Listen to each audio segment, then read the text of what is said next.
Colony, Nandamuri Nagar, అట్లాగా 52, 55 డివిజన్లో ఉన్నటువంటి కొన్ని ప్రాంతాలు వర్షం వస్తే చాలా ఇబ్బందికరమైనటువంటి వాతావరణం ఏర్పడుతుంది.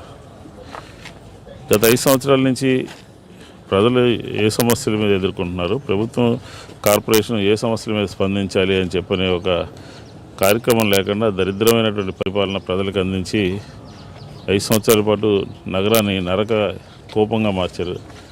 డ్రైనేజీ, రోడ్లు, మంచినీరు, తాగునీరు ఇవన్నీ ఏమీ లేకుండా చాలా అగమ్యగోచరమైనటువంటి పరిస్థితి ఈరోజు కనపడుతోంది.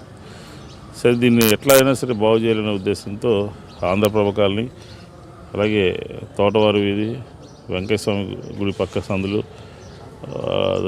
చెప్పుల ఫ్యాక్టరీ రోడ్లు ఇవన్నీ కూడా ఐడెంటిఫై చేసి కమిషనర్ గారు నేను పర్యటించి దాదాపుగా నగరంలో తక్షణ అవసరాలు ఏంటి, ప్రజలు ఇమీడియట్గా రిలీఫ్ కలిగేటటువంటి కార్యక్రమాలను ఐడెంటిఫై చేసాం.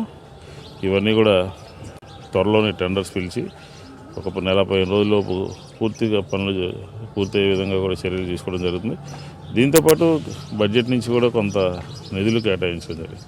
ఇవే కాకుండా ఇంకా ముఖ్యమంత్రి వైఎస్ జగన్మోహన్ రెడ్డి గారి దృష్టికి తీసుకెళ్ళి నగరంలో ఉన్నటువంటి పరిస్థితిని వివరించి డ్రైనేజీ వ్యవస్థ, తర్వాత వీధి దీపాలు, రోడ్లు, మరీ ముఖ్యంగా 2 అంశాలు ప్రజల్ని పట్టి పీడిస్తున్నాయి: రోడ్లు, డ్రైనేజీ. దీన్ని ఎలాగైనా సరే అధిగమించాలి అని చెప్పని ముఖ్యమంత్రి గారిని దృష్టికి కూడా తీసుకెళ్ళి నిధులు విజయవాడ నగరానికి తీసుకొచ్చేటటువంటి ప్రయత్నం కూడా ఒకటి మా ముందు ఉంది. మేమందరం కూడా విజయవాడ ప్రజాప్రతినిధులు అందరం కూడా కలిసి ముఖ్యమంత్రి గారు విదేశీ పర్యటన నుంచి వచ్చినట్టుగా ఆయన నోటీసులో పెట్టడం జరిగింది.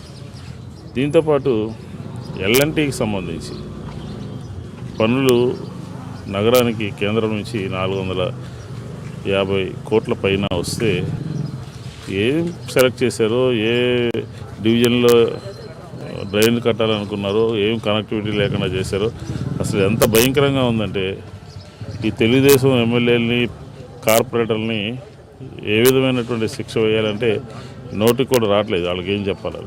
నిధులు దుర్వినియోగం అయిపోయింది. అవసరం లేకపోయినా డివిజన్లో 5 కిలోమీటర్లు ఎల్ఎన్టీకి సంబంధించినటువంటి డ్రైన్లు కట్టించారు. దానికి కనెక్టివిటీ లేదు, మురుగు పోవట్లేదు, డ్రైను ఫ్రీ ఫ్లో అవ్వట్లేదు, మంచినీళ్ళు, డ్రైనేజీ 2 కలిసి కొన్ని చోట్ల వస్తూ ఉన్నాయి. ఎంత భయానకమైనటువంటి పరిస్థితికి తెలుగుదేశం నాయకులు ఎంపీని, ఎమ్మెల్యేని, కార్పొరేట్లను గెలిపిస్తే అవినీతి, బాధ్యతారాహిత్యం స్పష్టంగా కొట్టొచ్చినట్టు కనబడుతుంది. దాన్ని ఏ విధంగా చేయాలని ఆలోచిస్తూ ఉన్నాం. ఎల్ఎన్టీకి సంబంధించి ఇచ్చినటువంటి కాంట్రాక్టు కేంద్ర ప్రభుత్వం నుంచి డబ్బులు వస్తే చంద్రబాబు నాయుడు గారు ప్రభుత్వం ఏం చేసిందంటే అవి ఇతర అవసరాలకు వాడుకుంది. ఈరోజు పనిచేసినటువంటి కాంట్రాక్ట్ చేసినటువంటి కంపెనీకి డబ్బులు ఇవ్వడానికి ఆ అకౌంట్లో నిధులు లేకుండా చేసింది. కాబట్టి ప్రధానంగా దోమల విషయంలో కానీ, డ్రైనేజీ, యూజీడీ, తర్వాత సైడ్ డ్రైన్స్, తాగునీరు, మంచినీరు, వీధి దీపాలు, వీటి మీద ఒక ప్రత్యేకమైనటువంటి స్పెషల్ డ్రైవ్ ఒకటి విజయవాడ సెంట్రల్ నియోజకవర్గంలో పెడపోతున్నాం. ఖచ్చితంగా ప్రజలకి అవసరమైన అన్ని సమస్యలు ఎక్కడ ఏ డివిజన్లు ఎలా ఉన్నా కూడా అందుబాటులో అధికారులు మేము ఉండి ఆ కార్యక్రమానికి పూర్తి స్థాయిలో న్యాయం చేస్తామని చెప్పి ఈ సందర్భంగా తెలియజేసుకుంటాం.